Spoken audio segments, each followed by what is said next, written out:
इस देश में रेलवे के सारे नियम तो सिर्फ आम आदमी के लिए हैं, लेकिन नेताओं के लिए ये मुफ्त का मजा है। शायद यही कारण है कि इसी मुफ्त यात्रा के चक्कर में नेताजी लोगों ने रेलवे को करोड़ों का चूना लगा दिया है, या फिर यूं कह सकते हैं कि रेलवे पर कई करोड़ का भार डाल दिया है। दुर्भाग्य कहिए कि इस देश में सारा बोझ आम आदमी ही उठाता है और उसी आम आदमी का पैसा माननीयों के लिए मुफ्त की जर्नी बन जाती है।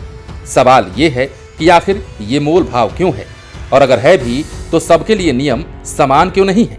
ये सवाल आपके मन में भी आ रहा होगा और इसी सवाल का जवाब हम इस वीडियो में खोजेंगे।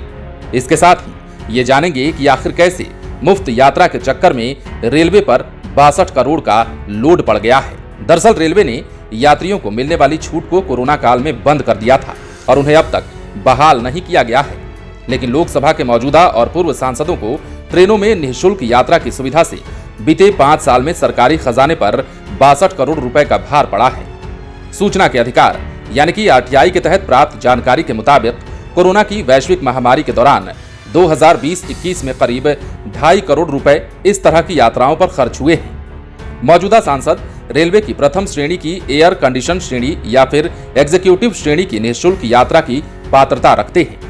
उनके जीवन साथी भी कुछ शर्तों के साथ मुफ्त यात्रा कर सकते हैं। पूर्व सांसद भी अपने किसी साथी के साथ AC 2 टियर में या फिर अकेले AC 1 टियर में फ्री में यात्रा करने की पात्रता रखते हैं। मध्य प्रदेश के आरटीआई कार्यकर्ता ने इस बारे में जानकारी मांगी थी, जिसके जवाब में लोकसभा सचिवालय ने बताया है कि उसे 2017-18 और 2021-22 में वर्तमान सांसदों की यात्रा के बदले रेलवे की ओर से 35 करोड़ 21 लाख रुपए का बिल मिला है, तो वहीं पूर्व सांसदों की यात्रा के लिए 26 करोड़ 82 लाख रुपए का बिल मिला है। आरटीआई ने जवाब में कहा है कि सांसदों और पूर्व सांसदों ने महामारी के प्रकोप वाले वर्ष 2020-21 में रेलवे के पास का भी उपयोग जमकर किया है।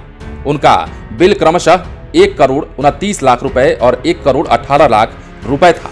रेलवे ने वरिष्ठ नागरिकों समेत विभिन्न श्रेणी के यात्रियों को दी जाने वाली छूट पर रोक लगा दी है, जिससे कुछ तबकों में नाराजगी भी है।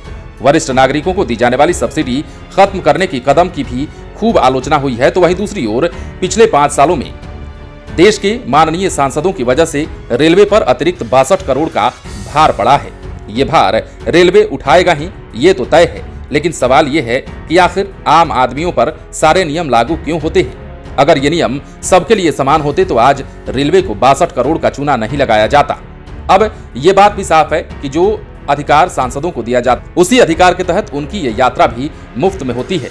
हम उस पर सवाल नहीं उठा रहे, लेकिन आम आदमियों के साथ जो बर्ताव रेलवे के द्वारा किया जाता है, सवाल उस पर जरूर उठाएंगे, क्योंकि आम आदमियों के लिए सारे नियम कानून तो तय समय सीमा पर पालित किए जाते हैं, लेकिन ये कानून लोगों के लिए होते हैं। बाकी माननीय सांसदों के लिए सब कुछ मुफ्त में होता है। बने रहें लाइव सिटीज के साथ। यदि आपने इस चैनल को सब्सक्राइब नहीं किया है तो सब्सक्राइब कर लीजिए, ताकि हम आपको खबरों से अपडेट रख सकें।